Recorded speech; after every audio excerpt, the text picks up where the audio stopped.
क्या नाम है आपका? तरीन जमान। आपका क्या नाम? सामिया। क्या कर रही हो आप? Biotechnology master. अच्छा, ये जो आपके सब्जेक्ट्स हैं ये आप क्यों कर रही हो?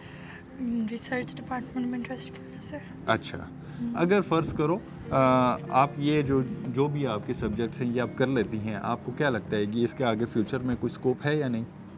देखिए, स्कोप तो इंसान के अंदर होता है, फील्ड के अंदर स्कोप नहीं होता। सही, ठीक हो गया। अच्छा, हमारा ये होता है कि बदकिस्मती से हमारा माशरा ही ऐसा है कि हम बनना कुछ चाहते हैं लेकिन हमारे सब्जेक्ट्स कुछ और होते हैं।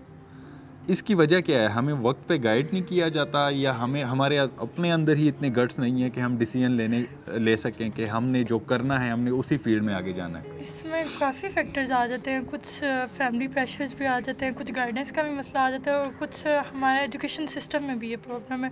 क्योंकि एजुकेशन सिस्टम में हमें शुरू से उसी चीज़ पे लेके जानी चाहिए जो हमारा सब्जेक्ट है या जो हमारा टॉपिक है। अच्छा। तो हम शुरू से इतने सब्जेक्ट्स पढ़ते हैं, आगे जाके हमारा उनसे कोई वास्ता ही नहीं होता। वास्ता ही नहीं होता। इस वजह से भी काफ़ी काम खराब है। इसका मतलब है कि ये हम इसको हम वेस्टेज ऑफ टाइम भी कह सकते हैं कि हमने अगर 16 साल एजुकेशन का पीरियड जो गुजार लिया वो हमने वेस्ट कर लिया कि अगर हम आईटी की फील्ड में पढ़ रहे हैं, सब्जेक्ट्स हमारे आईटी से रेलेवेंट है और आगे जाके हम जाते हैं किसी मीडिया में चले जाते हैं लेट्स सपोज, तो इसका मतलब है कि हमने 16 साल का जो कैरियर है वो तो हमने सारा वेस्ट कर लिया।